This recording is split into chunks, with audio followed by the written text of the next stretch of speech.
does not have any color, gender, or passport. Therefore, bridging the gap to access opportunities is fundamental.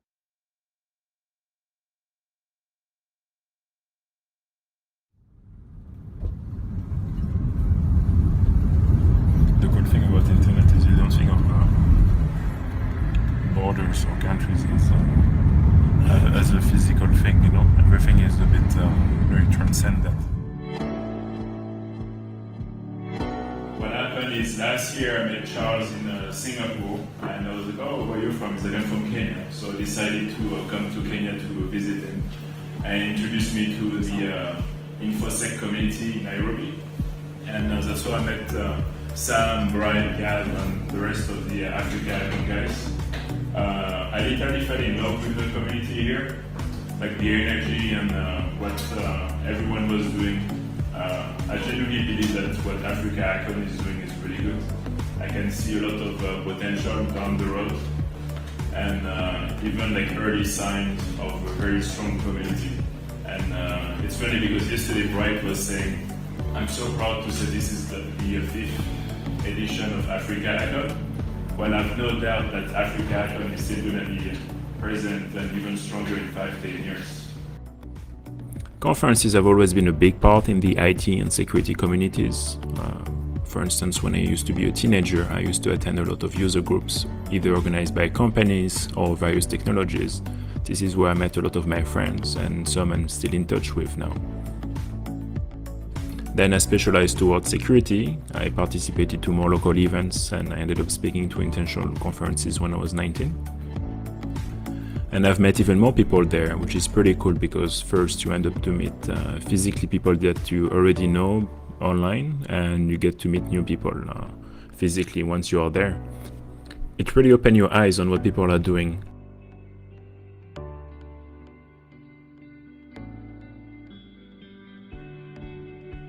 When I was in my early 20s with some French friends around 2010, we started our own security conferences in Paris. The goal was to have a very technical conference with international speakers. It got really well received and it was pretty successful. It was actually the first time that we had a security event in France that was purely focusing on bringing people from inside France, and with English content. Most of the events in France were still very French oriented. There is always someone who is 18 who is really passionate and who just wants to learn more, especially if you look at the level of people who are like 18, 19, 20. You're going to make a presentation. We're going to do a presentation. Yeah? What are you going to talk about?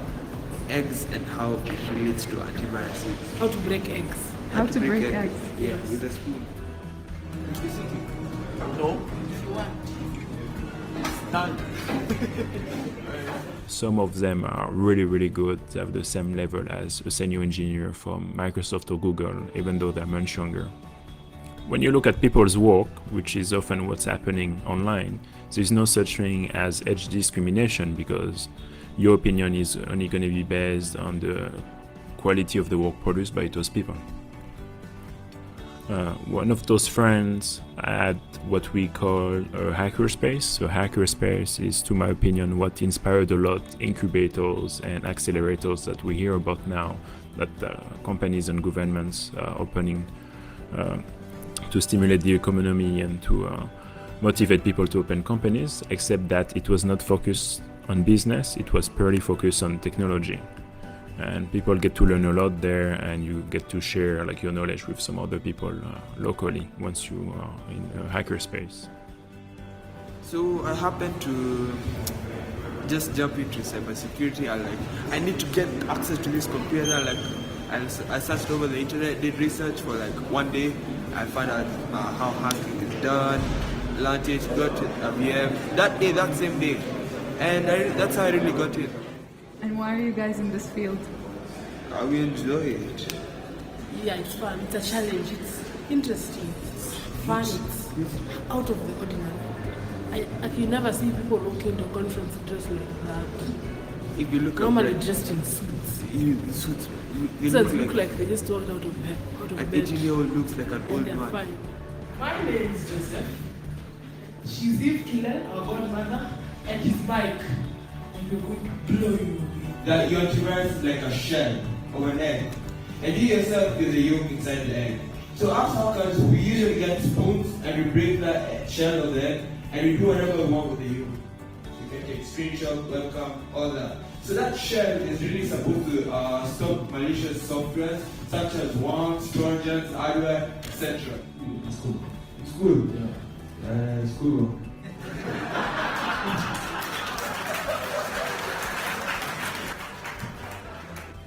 My folks are very supportive by the way. Okay. They always support me every time I need help. They just say, just go ahead as long as you don't forget to. Yeah, pretty much. So where would you see yourself in the next maybe 3 years from now? Or, in terms of, do you like Still in school. Colleges like Strathmore, they have the iLab, they have some facilities like that which are great, but we need to see more of that and more facilities to bring in more training from outside and give you more international exposure basically. Because in Dubai we do that a lot, so we bring in people in from the US, from Europe, from Australia, from China, whatever it is, to do training sessions so that people in the region can learn more. And that's what we tried to do with Hackon. That's why we brought in all the people from Microsoft, etc., and everything else, so you get more exposure. We're very lucky because we have a lot of attendees coming from abroad, either if you're coming from like Uganda or San Francisco, we also have speakers coming from like all over, like Seattle, New York, our crew flew from Dubai just for this African community with people who flew from Senegal and Ghana. That's also like pretty cool, even though initially like Africa was supposed to be the Eastern African conference, but we can see that the momentum of the community is like growing bigger and bigger. And remember yesterday when Bright was saying when they started Africa Hacking, one of the vision was, well, going to DEFCON or Black Hat is way too expensive from East Africa, so the initial idea was to bring DEFCON to Africa. Well, Alex and Dev have been speakers frequently at Black Hat and DEFCON and other like big conferences. So this is for you, Bright. This is a gift. Kenya has been a dream trip, and so I really want to say thanks to Matt and the other conference organizers because this has really made my dream come true to be able to come to a country I've always wanted to come to with good friends and talk about security and get to meet lots of folks. So thank you to the conference organizers, and thanks everyone for coming out and hearing us today. When you miss your friends who are really good engineers, the best way to see them is to organize your own conference. So you have a really good excuse to invite a lot of your international friends, but also to make more new friends. That's what we did in Paris. This is also what we did in Dubai with OPCOD. Once you do your own conference, it's a really good excuse to invite some of the best security researchers in the world. We're not there yet, but you have to have a vision and a goal if you're going to get anywhere. And today, and so those early slides I outlined and I showed you how we're working towards it. Imagine that most of the central banks in the world are at risk, like we have seen a few years ago with the Central Bank of Bangladesh when the heist happened and made most of the headlines. That risk is particularly present in Africa. A lot of the infrastructure are at risk because they are not properly secured. This is why building a skill set around cybersecurity is essential. And we see it in Europe and in the US when critical infrastructure is being targeted, either for a city or a country. This is impacting the economy as a whole. Assertions check if you've done any of these things. They actually check Octagon's own driver, they check Octagon's own process, and so you'd have to, within a race window, change all these things so Octagon isn't realizing you're changing them to disable Octagon to change something else. Perspective, I think you guys are very strong. There's a lot of excitement from you guys, so I can see everybody wants to build and learn more, so that's great. I think a lot of grassroots, so creating communities like this, like She Hacks and Africa Hackon and so on, but just keep doing these initiatives. Build out your own. I mean, even if you want to create another small group which is focused on something specific or whatever, do it, you can grow them and turn them into something else. So over time we've had more people join, and it's a great platform just to learn and to interact and to have people with the same agenda, people with the same challenges and ambition, yeah, it's been great so far. The fact that the fact that this it's a male-dominated industry, it was not easy for women to speak up. But now that's what Hacks has done, because the fact that you're surrounded with ladies in the same field, you become more confident in yourself to speak up about something. Yeah. The challenge still is the fact that or maybe the perception that people have because you're female, and because maybe organizations or different associations want to meet a certain gender rule, then it's not because of merit or because your staff, it's because we had to meet this, that's why you're here. Or maybe when you're in a group and because they have to employ female. Yes. Now that you get But for me, I'd like first of all, I'm here by merit, and maybe now female is something else, because we do the same stuff, we do the same projects, we deliver sometimes even better. So as in, it's out of merit and not because I'm a female that I'm here. When you want to get into a field, you do your research and understand what kind of people are in this field. Then you get to go in knowing what am I getting myself into.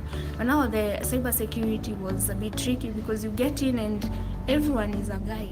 The idea of starting She Hacks was at least to narrow down, at least like for these conferences, like for Africa Hackon, there were no ladies who were presenting.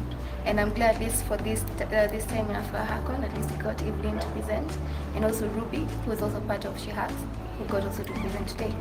So like it's a good progress, and I believe there's still space for us at least to embrace and also speak. I mean, we are women, we are cybersecurity people who happen to be women. The purpose of the group was to bring more women to the industry in Kenya. So we want to promote more ladies to join the group. Yeah. And our main agenda is to get to the current people in the industry yet, and furthermore from that we'll now start going to the different schools to start from the basic ground where students are still learning. We have 117 members. We started off as a group of 50, and then progress-wise through the conferences, we met more ladies to join into the group. Yeah, currently we are at 117. I think the beauty with She Hacks is the wide range of expertise that we have in the group. So right from the amateurs to the experts. So you don't really feel out of place because you definitely fit somewhere in the scale. And of course, when you need help is always there. And aside from that, I've seen some members in the group who are sort of, they have startups. So aside from just being technical and all that, you can actually learn one or two things. If you want to like have a startup, what's the process, what are the challenges, especially if you're a lady. So I think that's the beauty of the group. Maybe also the fact that cybersecurity has not been completely embraced by everyone. So even if you go somewhere and they see you're a woman, they won't even listen to you. But if you at least you are a man, maybe they give you a chance to listen, especially if you're a startup company. Probably the men in your group would belittle you and be like, this one can't do this. So you can't really, from that point, you feel like, why would someone tell me I can't do it and I can even do it better than they can? Yeah. Even in places where the government or big companies are not necessarily supporting local groups, you always end up seeing a lot of grassroots initiative with model close to hackerspace, and people improvise, even in the Bay Area, there's this thing called the Hacker Dojo. It's falling apart, but people actually love it because the internet is good, there's people around, it's open almost 24/7. Especially when you're not overly funded and don't have a fixed budget, you can't really afford to have a 3 years roadmap and say, okay, we're gonna tackle this problem and this problem. That's how we're gonna structure it. Most of the time you just freestyle it. By definition, everyone wants to help. Everyone wants to do something good. The question is, how do you do it? And starting often is the most difficult part. If you see someone who needs help, who is in front of you, you will help them. And if you know someone who is smart or another smart person and you think they're complementary, of course you will put them in touch and introduce them to each other. The vision is to do good anyway. It's not only limited by your vision. Opportunities come along the way and may shape that vision over time.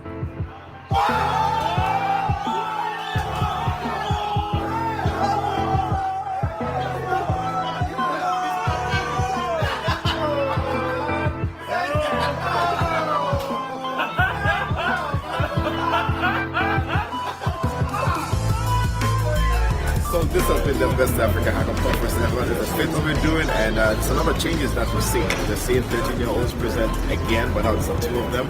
You're seeing all sorts of foreigners coming in to actually spice it up. There's some upcode coming in to make sure that it's one of the best ever. And the audience, as usual, have been really great. I can't thank everybody enough. Well, the content has been great. Trying to ask the question is if Kenya is ready for cyber warfare. I guess the main point of having a conference and doing side events is mainly around community building, because it creates opportunities for the youth and makes opportunities more accessible, and everyone gets to do a lot of really cool stuff. As long as you keep learning, it helps you to stay flexible and to seize opportunities in front of you, which is not necessarily obvious in some cases.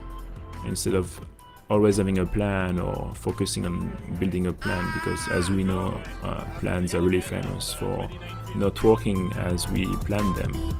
Opportunities also may change over time based on your skills. The better you become, the better the opportunities.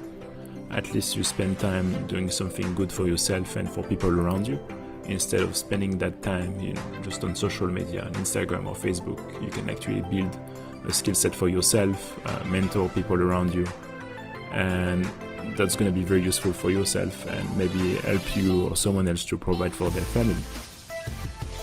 The question should always be how you can use your time in a useful manner for yourself and for people around you.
Yay!